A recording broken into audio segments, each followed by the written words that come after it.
人狼，顾名思义，人身狼头，身高1丈，腰阔10围，目如鬼火，利齿狰狞，一声长啸，声震九霄。身披黄金锁子甲，头戴黑铁独龙盔，足踏4色登云履，豁然踏下，地动山摇。手持2丈玄钢霸王枪，挥舞开来，威力波及10丈，排山倒海，石破天惊。更神奇的是，人狼一身钢筋铁骨，刀枪不入，水尽火烧无所畏惧，纵有刀枪如临而至，亦无法伤及其分毫。再加之人狼有一惊人绝技，危急关头忽然口射红光，纵然是小山一座，也会被夷为平地，100丈之内炙热如火，钢铁也要化为灰烬。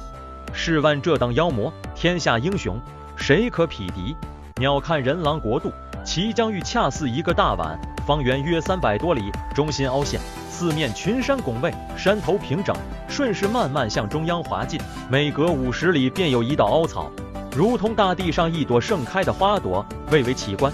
其实这些并不算是传说，如果你爬上人狼国度边界的山峰，就能看到这座令人闻名丧胆的人狼城堡。看过之后，你便知道民间流传的关于人狼城堡的传说一点也不夸张。但是你千万不要想爬下山峰到人狼国度里去一探究竟，更别指望可以与这些人狼做某种程度的亲密接触，因为只要你一走下山坡，越过那只碗的边沿，等待你的就是死亡。人狼城堡外累累白骨便是明证，整个人狼国度是个谜，一个存在了上千年至今仍没解开的谜。没有人知道人狼国度何时降临人间，也没人知道人狼们靠什么来生存。人狼城堡外面一片荒芜，没有河流，没有动物，连一只老鼠和一根小草也看不到。只要是踏入这只碗的活物，统统会被人狼消灭，然后暴尸荒野，化作森森白骨。甚至连鸟也不敢从人狼国度的上空飞过，只要一达到人狼城堡的上方，立刻便会被人狼口射的红光烧成焦炭坠地。从来没有人在人狼国度以外见过人狼，只有在生人踏入人狼国度的晚年，他们才会从城门虎吼而出，送你归西，带你看清人狼的样貌，便是你的死期。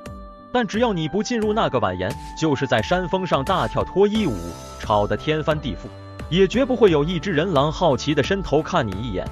人狼国度完全与世隔绝，人狼仿佛是魔鬼的化身，冷酷无情而又忠心耿耿地守卫着这只天地间巨大的碗。人狼们到底在守卫着什么？人类和其他生物纷纷猜测，各种离奇古怪的答案都有，但谁也拿不出真凭实据。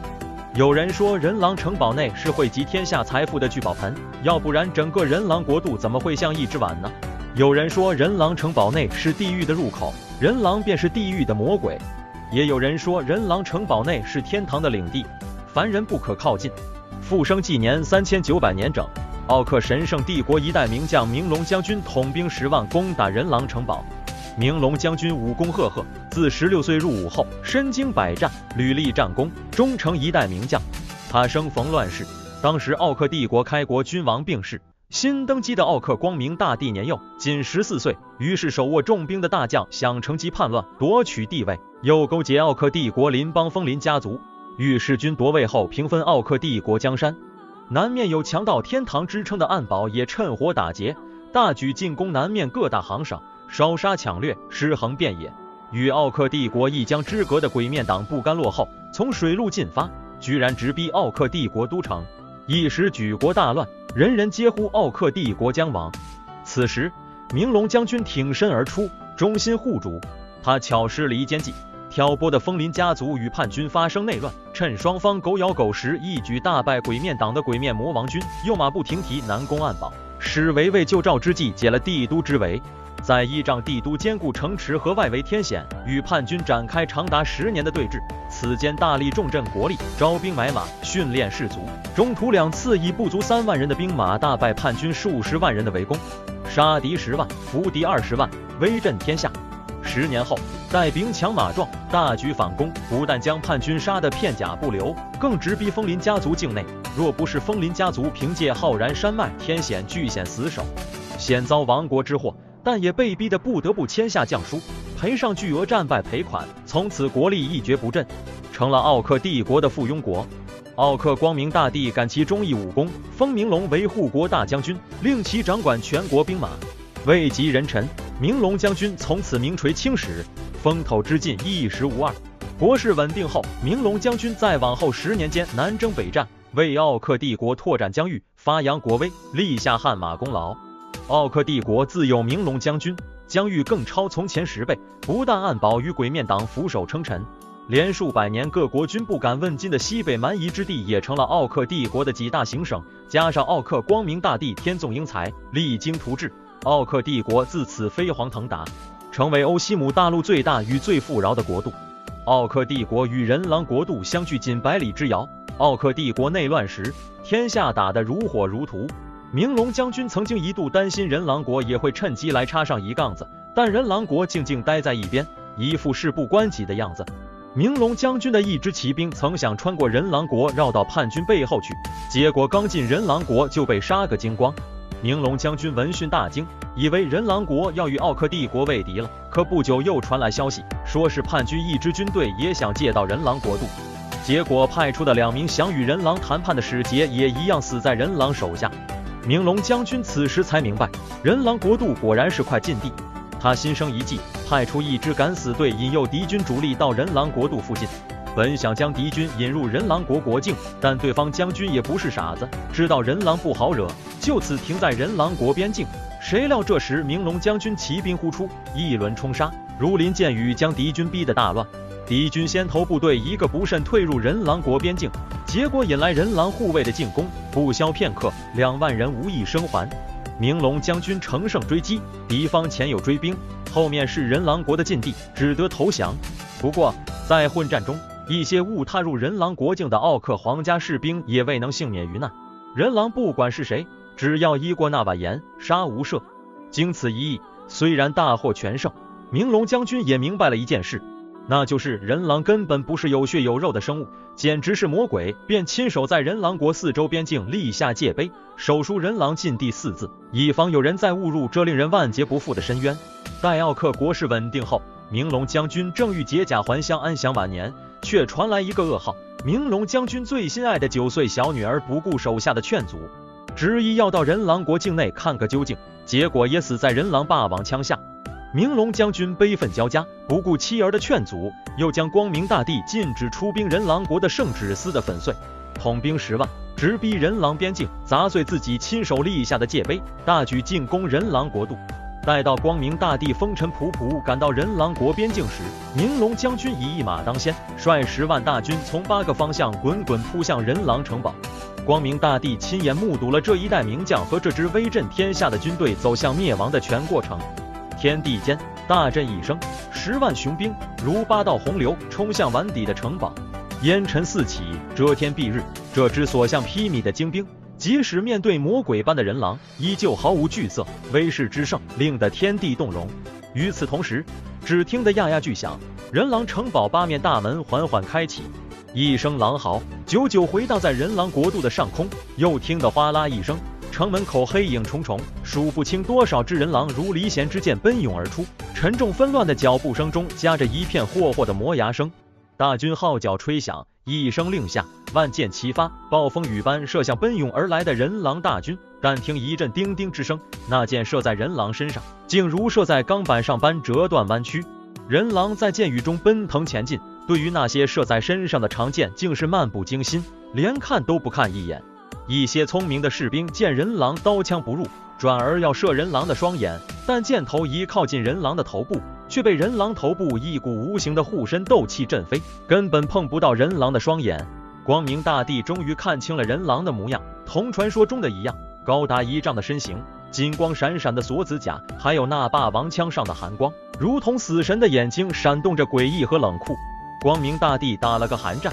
他情不自禁地倒退几步，但又忽而猛冲向前，幸得被身边几个护卫拼死拉住，才没有冲过人狼国边界。光明大帝向着远方的明龙将军发出一声撕心裂肺的呼喊：快回来呀，将军！可是来不及了，被仇恨的怒火冲昏了头的明龙将军身先士卒，一头扎进了人狼的军队中，紧接着大批士兵蜂拥而上，将人狼一支一支的分割包围。人狼的数量并不是很多，据后来光明大帝自己回忆，估计不超过5000个，但他们身材高大，如同一个个巨人屹立在大军之中，脚下团团士兵只有他们膝盖那么高。士兵挥舞大刀长矛，上刺人狼胸口背心，下砍人狼大腿双膝。战场上响起一片叮叮当当的金铁交鸣之声，几乎盖过震天的喊杀声。当先一只被围住的人狼举动很奇怪，他先是俯瞰着脚下这些矮小的人。当先一只被围住的人狼举动很奇怪，他先是俯瞰着脚下这些矮小的人好一阵，人狼才突然仰天长啸一声，手中霸王枪大力一抡，哗啦一声巨响，砰砰砰连声撞击。原本紧紧围住他的士兵顿时空出一大块地方，这一抡之下，数十名士兵居然就这样连人带马被扫上了天空。他又进逼一步，这一步跨出差不多有2丈多远，再次一抡，又是轰隆一声，又一大片士兵再次上天，一片人嚎马嘶，跌地时无不筋断骨折，浑身散架。一些碰到枪尖利刃的士兵干脆被拦腰扫成2截，下半截还在地上乱挣，上半截已经飞上半空，带着一片血雨在半空中零零碎碎的落下来，惨不忍睹。随着第一只人狼的反攻，数千只人狼开始对脚下这群弱小的生灵展开了一次空前的大屠杀。人狼城堡四周，处处可见被人狼扫上半空几丈高的士兵和战马，整个战场仿佛下起一阵人雨，砰砰之声不绝于耳，每一声砰响，就是几十名士兵飞上半空，成了一团模糊的血肉，带着血雨从半空惨嚎跌下。数千只人狼在大军中一步一扫，像除草机一般将面前的人群一片片扫开，他们身后的道路全是鲜血和尸体，拥挤的战场上被划出上千道血红的通道，每一声长啸划过，便是数十条人命消失无踪，惨叫声、奔逃救命声、兵器断折声不绝于耳，鲜血将战场上每一只人狼都染红了，衬托着他们狰狞的面目，简直如同地狱的恶魔。明龙将军不仅是个计谋过人的将军，本身也是个功夫了得的武林高手。他虽然愤怒，倒并没失去理智。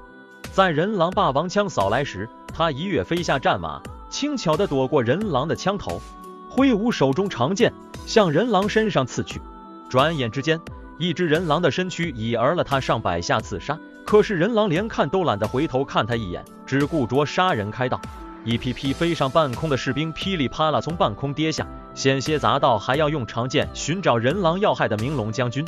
我就不信你这人狼是不死之身！明龙将军一把长剑舞得如同暴风骤雨，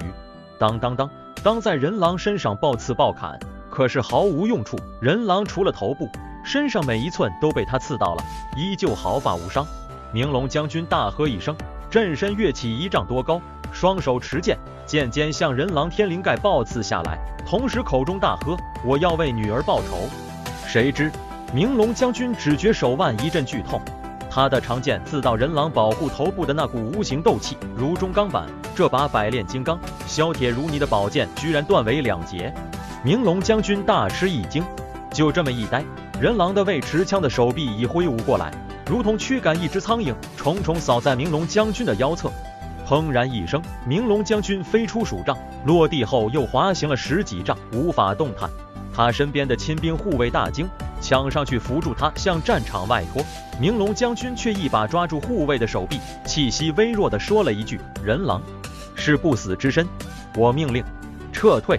说完头一歪，一代名将就此告别人世。明龙将军一死，大军兵败如山倒，早已被杀的心惊胆寒的士兵丢盔弃甲，死命地向人狼国境外冲去。人狼身形虽大，动作却很敏捷，几个跨步又追上败兵，扑扫点刺，杀的尸体堆积如山。但毕竟大军有10万之众，虽被数千人狼杀的死亡过半，还是有相当一部分退出了人狼的霸王枪波及的范围。可这支军队的厄运并没有结束，又听得数千声狼嚎此起彼伏，人狼们昂起头来，口中齐齐射出数千道红光，轰隆隆一轮惊天动地的巨响过后，巨大的爆炸在大军中开花，这才是这支军队真正的灭顶之灾。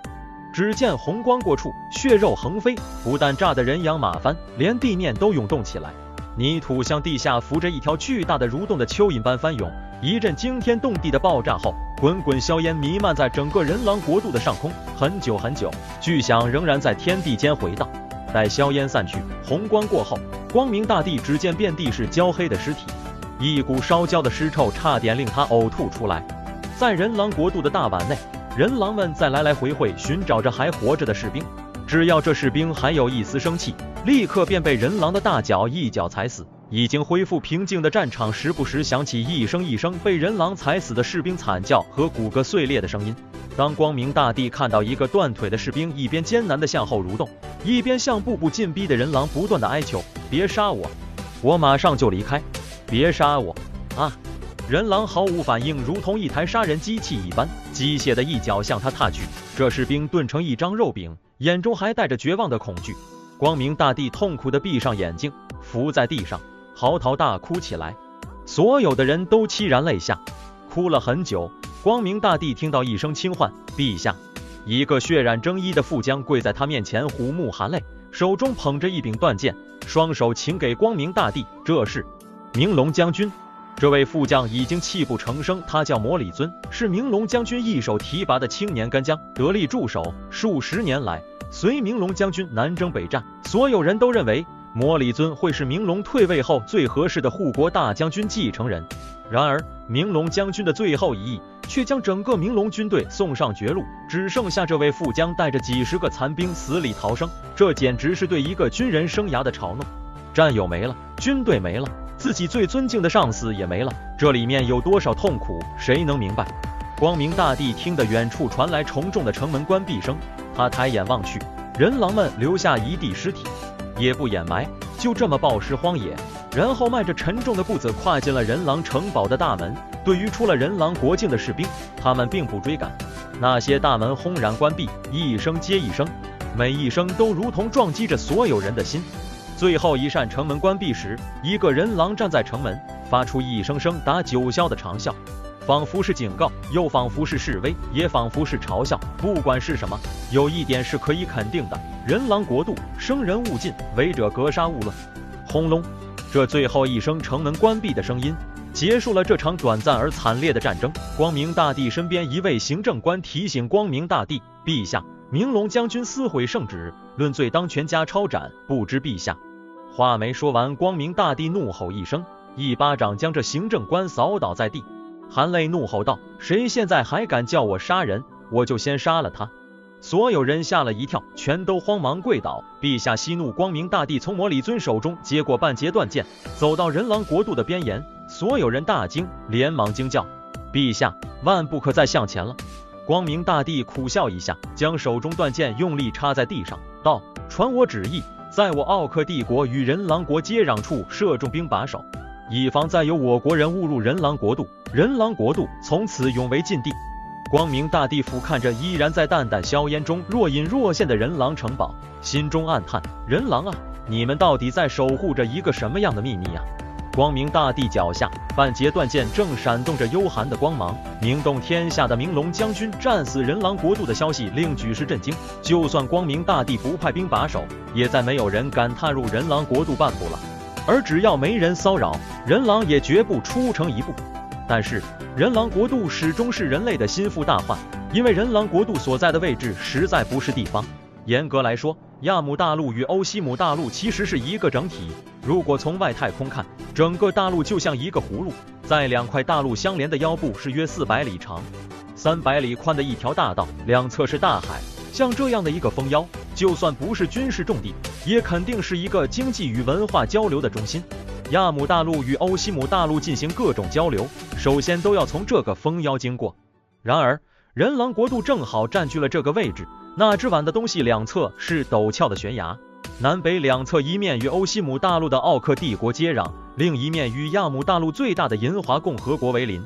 于是大陆被一分为二，如果要来往两块大陆，只得乘船漂洋过海。明龙将军战死后，虽然光明大帝对明龙将军抗旨不遵并不追究，但明龙将军的儿子明珠是个很有政治远见的人，深知自己父亲平日脾气火爆，眼里揉不得沙子。在朝中有不少的政敌，以前父亲在世，他们不敢怎么样，如今父亲死了，难保这些政敌到时不会借机报复。所以听到父亲的死讯后，立时带上母亲乘船逃往亚姆大陆。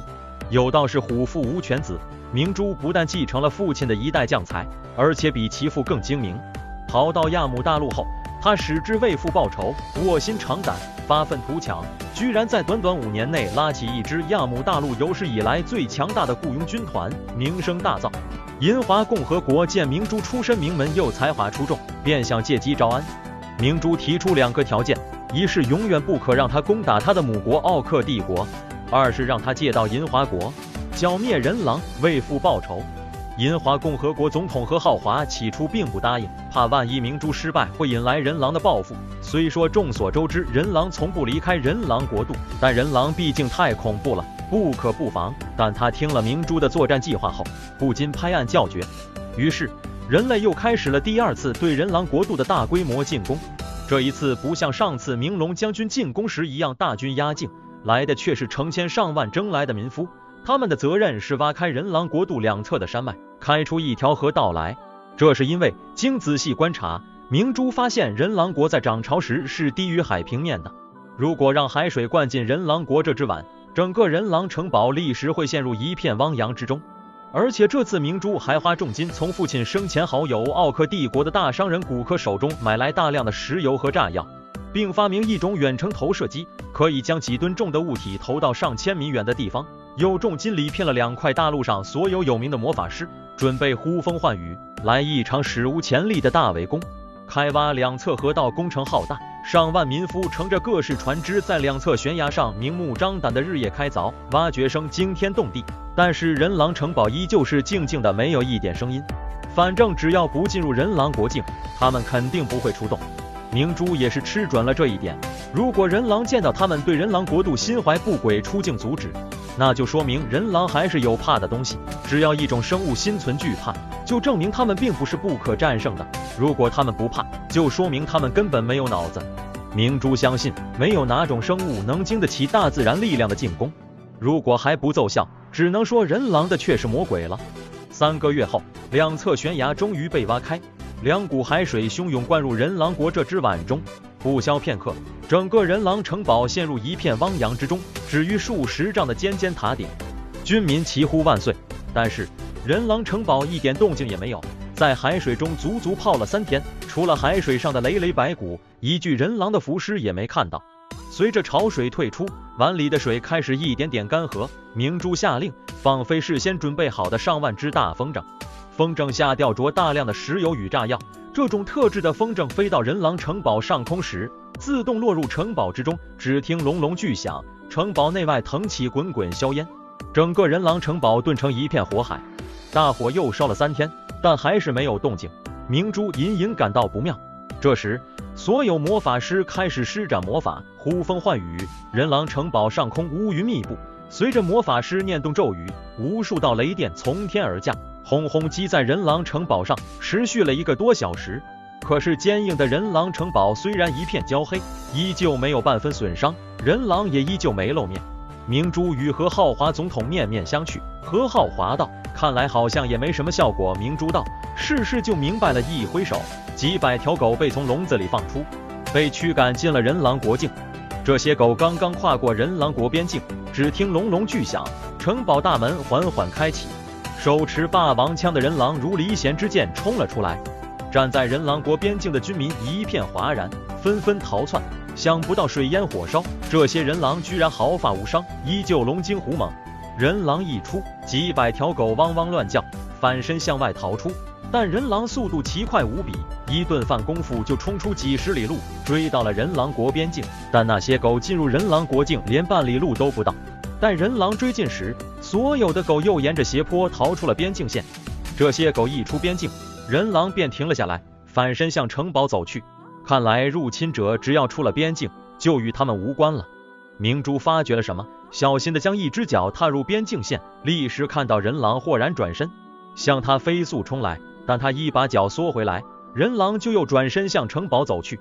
有办法了，明珠对士兵们说：“你们听好，当人狼快要进城堡时，你们就踏入人狼国境，一旦人狼追来，马上就缩回来。”士兵们按明珠的话，纷纷将脚踏入边境线。人狼果然飞速追来，而他们一缩脚，人狼又马上回转身形向城堡走去。当快进城门时，士兵又将腿伸人狼国度，人狼又追来。如此反反复复好几次后，明珠道：“明白了，这些人狼虽然厉害，但根本没有脑子的，